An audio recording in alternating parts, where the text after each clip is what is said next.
Good day, fellow investors. Everything is priced as interest rates will certainly go lower and lower in the next months and years. What if that doesn't happen? I was looking at my Bloomberg yesterday and we have the S&P 500 hitting records.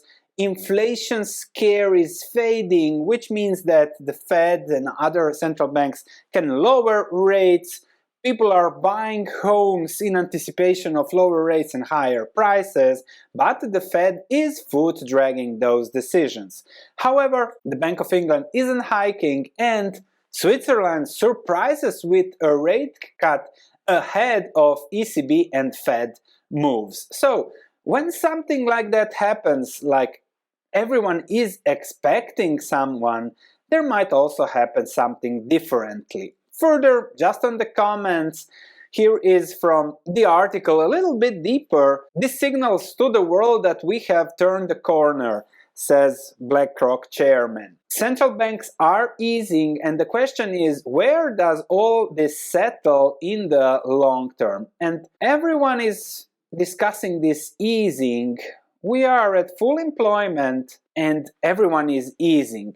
From Bloomberg, they say that Fed and ECB are super tankers that take a while to pivot. The Swiss National Bank is maneuvering ahead of them to anticipate, but again the question is, how far will rates fall? So it's not if rates will fall, is how far will those fall? But policy rates might settle somewhat higher than pre-COVID levels. Nevertheless, the S&P 500 is hitting new highs as I'm preparing this on Thursday, and similarly stocks in Europe are also hitting new highs, even if the fundamentals don't justify. But what are the expectations here? The Fed's fund rate will go from 5 and something next year already to 3 and something, and then lower and lower to around 2.5 in the longer run. This is what is expected, but if we look at the unemployment rate, that's at maximum employment, we could say. GDP growth below 2%, inflation will come down, of course, and those are the expectations. And there is another reason why rates must go down.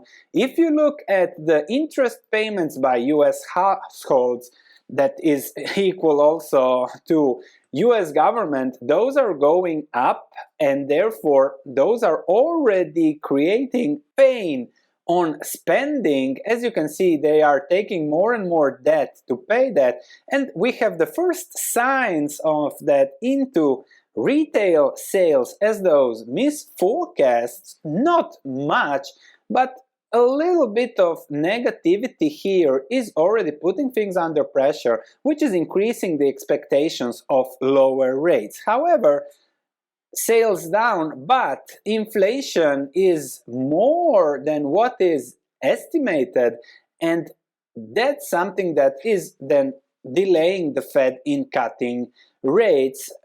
But on top of everything, we have someone, and I agree a little bit, that there are signs of bubble on big tech, crypto, and I personally think things are mixed.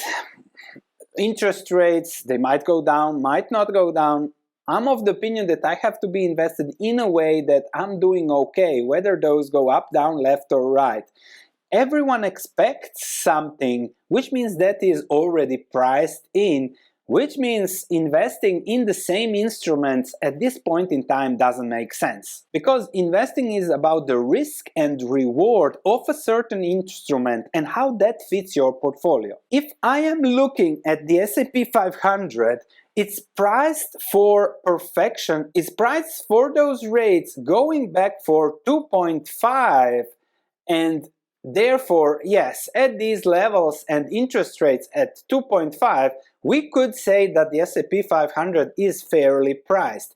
But where is the upside there? That's not what I'm investing in. By the way, if you want to check what I'm investing in, check my research platform. I have 2 portfolios there, and I try to build my wealth by accumulating value investment, lower risk, higher possible reward strategy over time and build wealth through owning more and more of those businesses, not seeing my stocks go up because interest rates go down. That's what I do. If it fits you, check my research platform. When I'm discussing the risk and reward, the current yield of the S&P 500 is 1.34%. And this is very peculiar here. Given the trillions spent on buybacks over the last years, the dividend per S&P 500 share should have gone up. Over the last 4 years, it didn't go up, which means, okay, what's going on here? And therefore, I would say that at current levels, what is priced in, the risk is huge if that doesn't happen. And if rates go down, you still have just a 1.34% yield that the dividend hasn't been growing there for 4 years now. And given recessions, whatever, it might not even grow. And over the long term, accumulating wealth through owning businesses, dividends and inflation is what gives you the returns. At 1.44%, that won't amount to much over the long term. So yes, the biggest likelihood is that interest rates will go lower because of the pressure on US government payments, huge debt levels across the board, corporate, household, whatever. But we are at the end of this debt cycle, which means that the only solution is inflation. So interest rates might go lower, but you have to sell at some point, because then stagflation comes, and then you have higher interest rates on lower economic growth, and then is when everyone yells that the emperor is naked, and that's when things change. I really hope, for the sake of humanity, that this happens far, far into the future, but as a long-term life cycle investor, I need to position myself so that whatever happens, I keep accumulating wealth. For that, check my research platform or subscribe to this channel, which is the key of what we do here.